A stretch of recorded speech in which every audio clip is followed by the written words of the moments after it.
I never thought I'd wake up inside an alien palace. The ceiling arched above me like a frozen storm, golden columns stretching endlessly into shadows. I could feel the weight of 1,000 eyes even before I turned.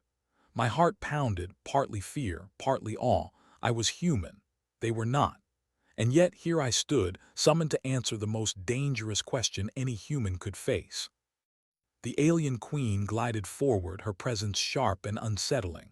She wore a crown that pulsed faintly with light, her robe shimmering with colors I had no names for.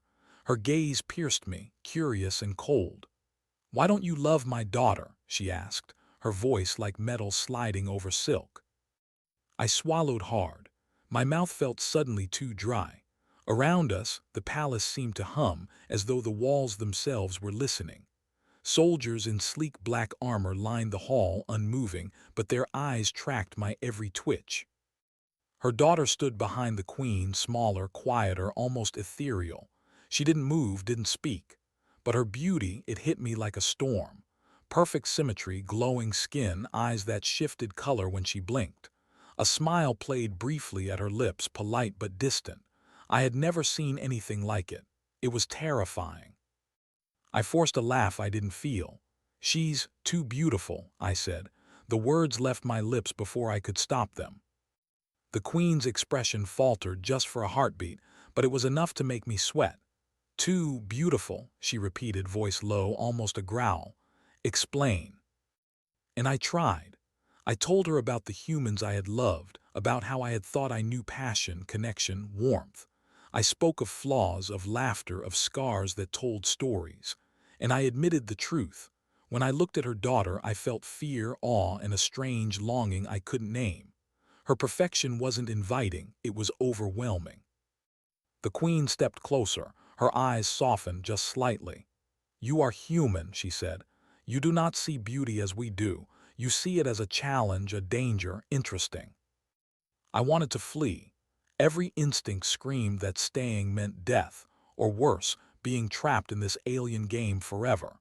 Yet something in her tone made my legs stay rooted. Something about the way she observed me like a scientist, measuring every heartbeat. And then she smiled, a tiny, knowing curl of lips that made the air between us heavier. "Perhaps," she whispered, "you are the only one who could resist her." Before I could respond, the hall trembled. A distant explosion shook the stained glass, scattering colors across the floor. The queen's gaze snapped to the window. "She's coming," she said. And in that moment I realized this wasn't just about love, it was about survival. The tremor wasn't just an explosion, it was the roar of something alive. I stumbled backward, my suit scraping against the cold, golden floor. The stained glass shattered in a cascade of colored shards, painting the hall like fire. Soldiers snapped into motion, weapons raised, but the queen didn't flinch. She only tilted her head, studying me with those impossibly sharp eyes. "She's here," the queen repeated, voice calm but dangerous. I turned slowly, trying to see through the chaos, and then I saw her. Her daughter. She moved like a shadow through the broken light, and yet her presence was magnetic. The glow around her wasn't just beauty, it was power. I felt it pressing against my chest, as if my own heartbeat was a fragile drum in a thunderstorm. Her eyes locked on mine, and for a moment, all the fear in me froze into something else. Fascination, awe, and a pang of guilt. "Mother," she said softly, voice almost melodic, "he's human." "Yes," the queen replied, her hand on the hilt of a shimmering blade. "And he does not bend easily. That is unusual." I swallowed hard, my mind scrambling. I had no training for alien warfare, no clue how to survive the politics of a palace where beauty equaled danger. And yet, her daughter didn't advance with violence. She stood still, watching me as if she expected something from me, something I couldn't name. You shouldn't be here," I managed to say, my voice cracked, betraying my nerves. "This isn't safe." Her lips curved faintly. "Safety is a human illusion," she whispered. Then, almost too quickly to process, she extended her hand. The gesture was simple, but it carried weight. Invitation, challenge, something dangerous, something I could not refuse. Before I could react, the ground shook again, stronger this time. Soldiers shouted, scrambling to form a barrier between us and the hallway. The Queen's eyes darkened and she barked orders in a language I didn't understand. Lights pulsed along the columns, casting long, jagged shadows. And through the chaos I realized the truth. The daughter wasn't the threat. Someone or something was coming from outside. I glanced back at her and she caught my gaze. Her beauty was terrifying, yes, but beneath it I saw intelligence, calculation, maybe even loneliness. And for the first time, I wondered if her mother's words had been right. Perhaps I was the only human who could face her without crumbling. The moment stretched. The explosion came again, closer.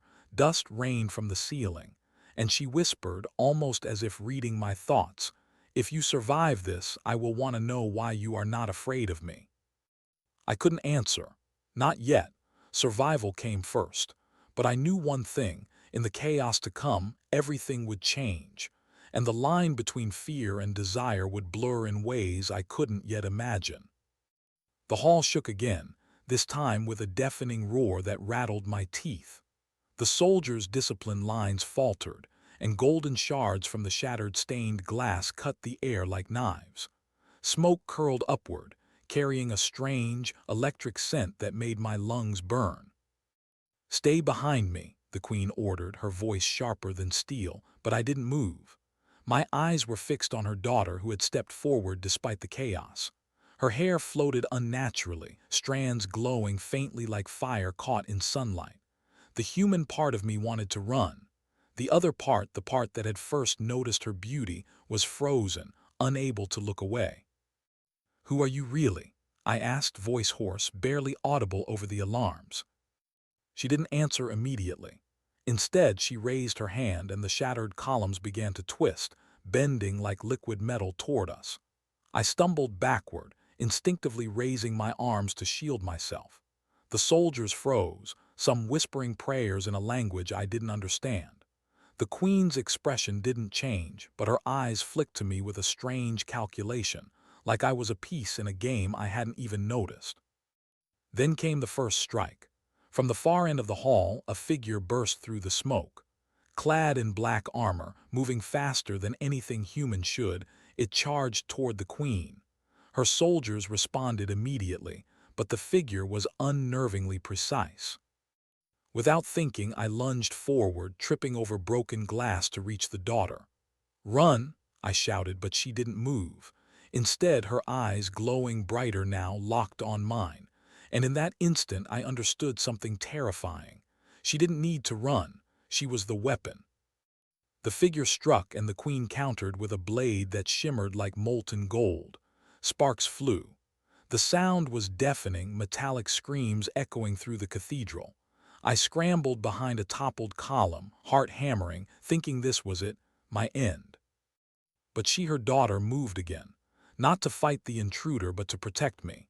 A wave of energy burst from her, a shield I could feel pressing against my chest.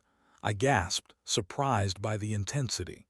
My own fear shifted, replaced by something unnameable, awe and maybe a faint, dangerous pull toward her. The Queen glanced at me for the briefest moment, her lips twitching in what could have been amusement or warning. "She tests you," the Queen said, her voice cutting through the chaos. "And she will push you farther than any human should go." I wanted to ask what she meant. Instead, the intruder struck again and the daughter's shield flickered. My mind screamed at me to do something, anything. And then I realized, if she was the weapon, I wasn't safe simply by hiding. My survival depended on understanding her. I met her eyes and she nodded almost imperceptibly. In that tiny gesture, I felt a connection that terrified me more than the fight itself. Somehow, in the middle of fire, falling glass, and alien power, I knew the next move would decide everything. And as the intruder lunged toward us, I realized I wasn't ready, but I couldn't turn back. Not now. The intruder's armor shattered like glass under the daughter's energy wave. Sparks danced in the air, painting her in gold and violet light. I shielded my eyes, feeling heat prick my skin, but I couldn't look away. She wasn't just beautiful. She was terrifying, radiant, alive in a way that made my chest ache with both fear and fascination. "Move," the queen barked, her voice slicing through the smoke, but I couldn't. I was frozen not by fear but by the intensity in her gaze. She stepped closer, and for a heartbeat it felt like the chaos slowed. The roar of explosions, the clash of metal, it all fell away. "You don't understand me," she said, voice soft but echoing like a melody. "Most humans crumble at the first spark of what I am, but you—" Her eyes flared briefly, a swirl of gold and green. "You aren't afraid." I opened my mouth, trying to respond, but the words caught in my throat. How could I explain that fear and fascination had always been tangled inside me, that my heart refused to betray the instinct telling me she was more than danger? I could only nod.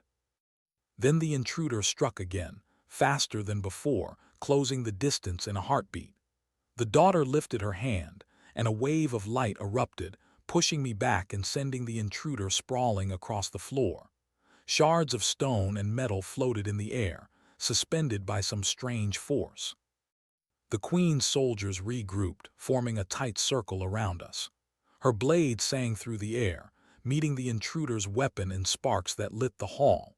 And yet, every time the intruder attacked, the daughter's eyes flicked to me, gauging, calculating, almost trusting me. I realized something dangerous. I didn't just admire her. I was drawn to her in a way that made my mind spin. Her beauty, her power, her calm in the chaos, it wasn't just overwhelming. It made me feel exposed, as if she could see every thought, every flaw, every hesitation. And I didn't mind. A sudden crash to my left jolted me out of the moment. The intruder had broken part of the golden column, sending debris toward the daughter. Without thinking, I dove forward, shielding her. Pain lanced through my shoulder as I hit the floor, but she grabbed my arm, steadying me. "You risked yourself for me," she said, voice low. "Why?" I looked up, meeting her glowing eyes, and whispered, almost too softly, "Because I have to survive this, and I want to survive it with you beside me." Her lips curved in a fleeting, almost shy smile before she straightened, energy flaring around her like a crown of light. "Then we fight together," she said. And for the first time I realized it wasn't just a battle.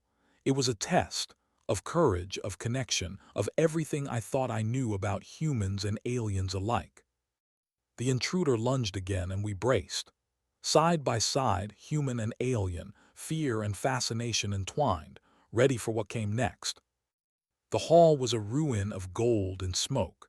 Shards of stained glass hung like frozen rain, and the air smelled of ozone and metal. I leaned against a toppled column, my shoulder screaming from the impact. The daughter stood beside me, radiant and calm, as though the chaos around us were nothing. Then the queen stepped forward, her eyes glinting with something I couldn't read. "You've survived far longer than I expected," she said, her voice smooth, dangerous, and strangely approving. "Perhaps you are different." I tried to speak, but the daughter interrupted, her gaze sharp. "Mother, he doesn't know the truth." "The truth?" I echoed, fear and curiosity mixing in my chest. The queen's face softened for the briefest moment, almost human in expression. "She is not just my daughter. She was born from a human essence, stolen long ago." I blinked, trying to process it. What do you mean?" "She was meant to bridge our worlds," the queen explained, voice low, carrying a weight I could feel in my bones. "Part human, part our species. That is why her beauty terrifies you and why your heart did not break at first sight. You are the first to see her as a person, not a weapon." My mind spun. All this time I had been terrified, fascinated, and drawn to her, and now I understood why. She wasn't just alien, she carried a piece of humanity inside her. And maybe, in some strange, twisted way, I carried the only key to her trust. She stepped closer to me, glowing faintly in the smoke-lit hall. "You weren't afraid," she said, voice soft. "Even when I could have destroyed you with a thought, even when everything around us burned. That made you different. I trust you." Before I could respond, the intruder reappeared, more powerful than before. Its armor shimmered like obsidian, and every step it took shook the floor. The queen drew her blade, but I realized she wasn't going to fight it herself. "They're testing her," I said, almost to myself, realizing the truth. "The intruder isn't attacking to kill, it's attacking to see what she can do, what we can do together." The daughter's eyes met mine. "Then we fight together," she whispered, and there was no fear in her voice now, only resolve. The queen's lips pressed into a thin line. "Remember," she said, voice dropping to a near whisper, "the line between love and danger is thinner than you think. You may survive this battle, but do not be surprised if your heart breaks anyway." I didn't have time to respond. The intruder lunged, faster than I could track. Energy flared around her, bright and blinding, and I realized this was the moment that would decide everything. And in that moment, I also realized something else. I didn't just want to survive. I wanted to survive with her. The hall trembled under the intruder's attack. Golden columns bent and cracked, shards of glass cutting the floor like ice. Smoke stung my eyes, but I couldn't look away. She stood in the center, glowing brighter than the fires around us, her hair floating like liquid light. I realized then that she wasn't just fighting, she was the storm. The intruder lunged again, faster than anything human eyes could follow. She countered, energy whipping from her hands like blades of light, each strike precise, deadly, and beautiful. I wanted to run. My body screamed to hide. But every time I thought of fleeing, I caught her eyes, gold and green swirling, focused on me. She wasn't afraid of me, and for some reason that made me fearless. "Stay close," she shouted over the roar. I nodded, running beside her as debris exploded around us. My shoulder throbbed, blood staining my sleeve, but adrenaline pushed me forward. Somehow I wasn't just surviving, I was part of this, part of her fight. Then came the moment I didn't expect. The intruder's armor cracked, revealing a human-like face twisted with anger and pain. "You protect him," it hissed. "You were made to kill him." Her eyes darkened, and for a moment I thought I had misjudged her. But then she whispered something I barely heard. "I choose him." The word struck me like lightning. My chest tightened, heart hammering. She wasn't just fighting for survival, she was fighting for me. And I felt something break inside me. Fear, awe, desire, admiration, they all collided in a single, suffocating moment. The intruder lunged one last time, and she raised both hands. Light exploded outward, a wave that lifted me off my feet. I felt weightless, terrified, and yet safe. When I landed, the intruder was gone, shattered, dissipated, erased. I turned to her. She was trembling, exhaustion and relief mingling in her glowing eyes. "Are you okay?" I asked, voice hoarse. She laughed softly, a sound like wind through glass. "I will be," she said, "because you didn't run, you didn't falter." I shook my head, staring at her. I didn't understand at first," I admitted. "I was scared, your beauty, it terrified me." She stepped closer, light fading slightly, revealing the delicate human part of her beneath the alien radiance.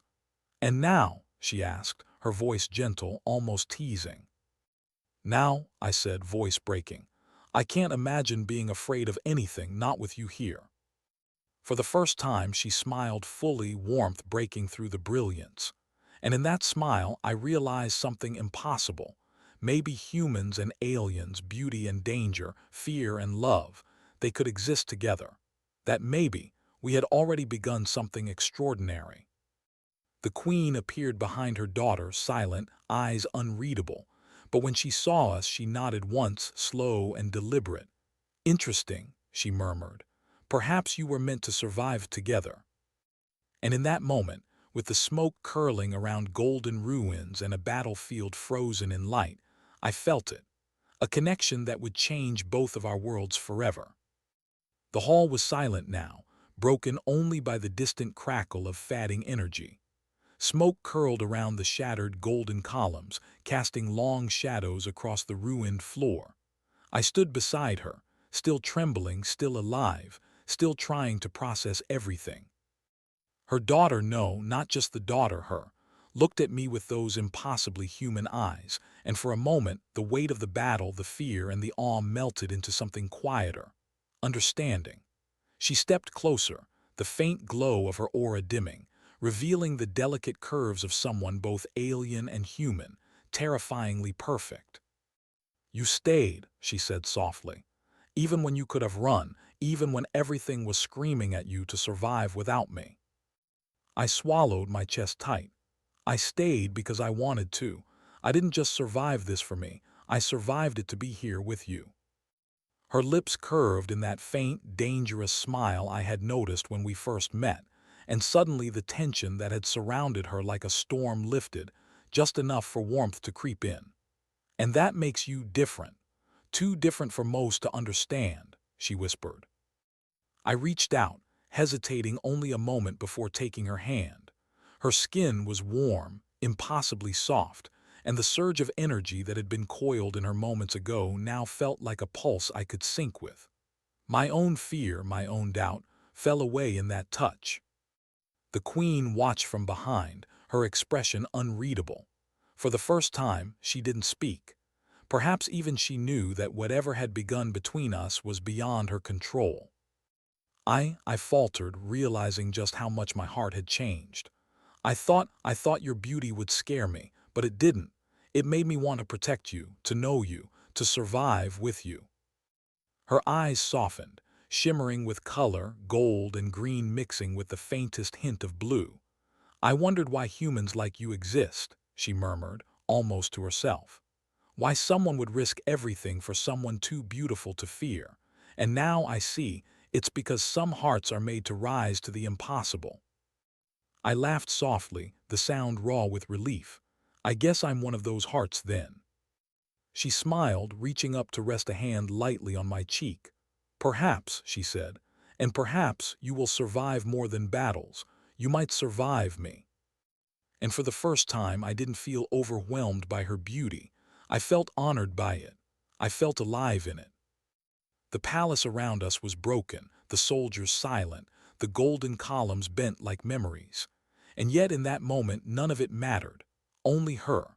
Only the bond that had been forged in fire, chaos, and danger. "Together?" I asked, voice low but steady. "Together," she whispered, and in that word the world shifted. Not human, not alien, just us. Too beautiful to fear, too alive to break, and somehow, improbably, perfectly human enough for love. As we stood in the ruins, hands entwined, I knew the story wasn't over, but it had begun. And this time I wasn't afraid.